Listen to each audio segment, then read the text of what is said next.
زوی ته د مور لیک. بسم الله الرحمن الرحیم. زویه، دغه لغمه ډک لیک ستا د غمجنې مور له طرفه دی.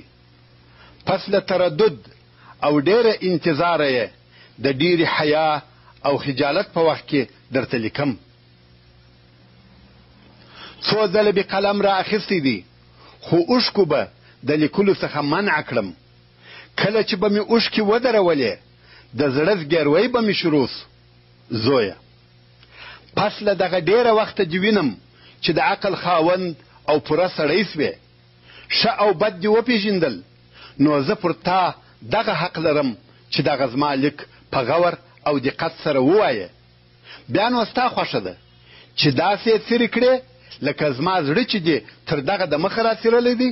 او که زویه، 25 کاله د مخه زما د ژوند یوه روښانه ورځ هغه ورځ وه چې د اول وار دپاره ډاکټرې یا دایي راته وویله ته کوچنی لرې. د دغې خبرې په خوند او معنا من دې ښه پوهېږي. دا داسې ورځ ده چې خوشحالي او دردونه پکښې ګډ دي. دا د جسمي او روحي تغیراتو د شروع کېدلو ورځ ده. پس له دغه زیرې مې نه میاشتې په نس کې وګرځولې. په سختیو ولاړېدلم، په سختیو بېدېدلم، په سختیو مې خواړه خوړل، حتی په سختیو مې ساه کښل. خو دغو ټولو مې نه هغه خوشحالي را لږول چې په تا سره مې درلودل، او نه زما هغه محبت په لږېدی چې ستا سره مې درلودی، بلکې ورځ په ورځ مې ستا سره محبت زیاتېدی، او لحظه په لحظه مې ستا د لیدلو دپاره شوق ډېرېدی. ورځ په ورځ مې دروندواله او دردونه ډېرېدل، خو زه ستا په حرکت او د وزن په ډېرېدلو که څه هم زما بار په درنېدی خوشحاله کېدم. پس له څو میاشتو دردو او تکلیفو د هغې شپې سهار راغلی چې په هغه شپه کې مې نه سترګه پټه کړه او نه مې باڼو پر باڼو کښېښاوه.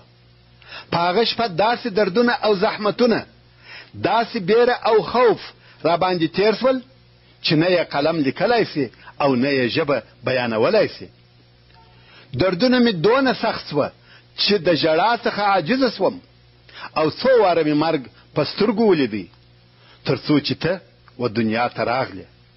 نو ستا د ژړا اوښکې او زما د خوشحالۍ اوښکې سره ګډې سوې. د ولادت د ضعف او دردو سره سره مې اول کار دا و چې ته مې مچ کړې. زویه، ستا د عمر څو کاله تیر سوه، خو ما ته په زړه کې ګرځولې او په لاسو مې ته له نجاستو څخه پرېوللې. زما غېږ ستا بستر و او زما ځیګر ستا غذا وه. د ورځې مې د دې دپاره ځان ستړی کاوه چې ته آرام سې، او د شپې مې د دې دپاره روڼولې چې ته بیده سې.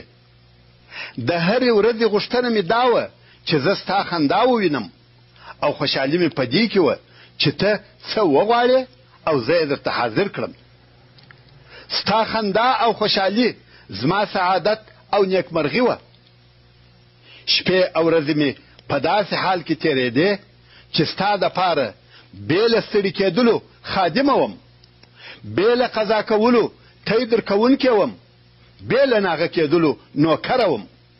پر دغو ټولو سربیره مې ستا د خیر او توفیق دپاره پرله پسې دعاوې هم درته کولې. هره ورځ مې ستا د حال څارنه کول، ستا د لباس او بستر په غم کې وم، تر څو چې ځوان سوې او د سړیتوب علامې در باندې ښکاره سوې. بیا نو ما لوړ او کښته، چپه او راسته طرف ته د دې دپاره ځغستل چې تا ته ښځه در وغواړم، تر څو چې ستا د واده کولو وخت او موعد را ورسېدی. دا هغه ورځ وه چې ستا د نوي ژوند په شروع کېدلو سره زما د خوشحالۍ اوښکې او ستا په جلا کېدلو سره زما د غم اوښکې وبهېدې. شپې او ورځې تېرې سوې، خو اوس دې زه وینم چې ته زما هغه زوی نه یې چې ما پیژندلې. هغه خندا دې ورکه سوه، زما سره دې خبرې کول پرېښول، ما نه پیژنې او زما حقوق دې هیر کړل. ورځې مې ستا د راتګ په انتظار تیریږي. غواړم چې اواز دې واورم، خو افسوس د جلاوالي ورځې مو ډېرې سوې. دروازې ته مې ډېر وکتل، ته نه راغلې. غوږ مې همیش د تلیفون خواته وي چې ستا له طرفه به یې زنګ واورم، خو هغه هم نسته. تر داسې اندازې چې ځان سودایي راته ښکاره سو. دغه دی شپې مې تاریکې او ورځې مې اوږدې سوې چې نه تا وینم او نه دې آواز اورم. هغه څوک دې هیر کړي چې ستا یې ښه خدمت کړی دی. زویه، زما غوښتنه تر لږ لا لږ ده. زه ستا څخه بل څه نه غواړم بې له دې چې د هغه لرې لرې اشنای په درجه کې مې ونیسې. فقط په یوه میاشت کې یو وار راسه چې ودې وینم، که څه هم د څو دقیقو دپاره وي. زویه، ملا مې کړوپه سوه، لاسونه او پښې مې ریږدي، دردونه مې ملګري دي، ناروغیو ضعیفه کړی یم. بې له تکلیفه ولاړېدلی نسم، بې له مشقته کښېنستلی نسم، خو زړه مې تر اوسه ستا په محبت سره غورځي. که یو بل انسان یوه ورځ ستا عزت او اکرام وکړي، یا یې ته ونازولې، هم به یې صفت کوې هم مراعت. خو مور دې هغه ټول احسانونه در سره کړي دي او ته یې نه وینې. هغه ډېرې نیکۍ یې در سره کړي دي، ته یې بدله نه ورکوې. هغه مور چې په کلو کلو یې ستا خدمت کړی دی، هغه دې هیره کړل. څه سوه هغه ستا وفا او ستا جزا؟ آیا ستا د زړه سختي و دغې اندازې ته ورسېدل؟ زویه، هر کله چې خبره سم او واورم چې ته ستا په ژوند کې بختور او کامیابه یې، زما خوښي او خوشحالي زیاته سي. خو د تعجب ځای دا دی چې ته زما زوی او ما پاللی یې، زما لیدل نه غواړې. زه نه پوهېږم چې ما کومه ګناه کړې ده چې په هغه سره زه ستا دښمنه وګرځېدم او ته زما د لیدلو طاقت نه لرې او نه زما پر خوا راتېرېږې. آیا زه یوه ورځ ستا سره په ګزاره کولو کې خطا وتلی یم او که مې یوه لحظه ستا په خدمت کې کوتاهي کړې ده؟ ما هم ستا د هغو نوکرانو څخه حساب کړه چې ته د دوی تنخواه او مزدوري ورکوې، او ما ته ستا د رحم او مهربانۍ څخه یوه حصه راکړه، او زما د ځینې حقوقو احسان را باندې وکړه. احسان وکړه ځکه الله جل جلاله احسان کوونکي خوښوي او فرمایي: واحسنوا ان الله يحب المحسنين. زویه، زما غوښتنه یوازې ستا د مخ لیدل دي، تر دغه زیات بل هیڅ نه در څخه غواړم. پرېږده چې زه ستا تریو او له قهره ډک مخ ووینم. زویه، زړه مې په تا پسې غمجن سو، اوښکې مې توی سوې او ته ژوندی یې، رزق خورې. نور خلق ستا د ښو اخلاقو، کرم او سخا خبرې کوي، خو زه بیچاره. زویه، آیا ستا پر زړه هغه وخت نه دی راغلی چې پر یوې داسې ضعیفې سپین سرې ښځې وسوځل سي چې ستا د لیدلو شوق ضعیفه کړی وي او غمو ډوبه کړی وي، رنځو هلاکه کړی وي، تا یې اوښکې وربهولي وي او زړه دې یې ورغمجن کړی وي او صلې رحمي دې ځینې پرې کړی وي؟ زویه، دغه د جنت دروازه ستا په مخ کې ده، ورته رارهي سه. د کور دروازه په خوږه خندا وروچکوه، ښه ملاقات او خوږ مجلس ورسره وکړه. ښایي چې په جنت کې د الله جل جلاله په رحمت سره یو ځای سو.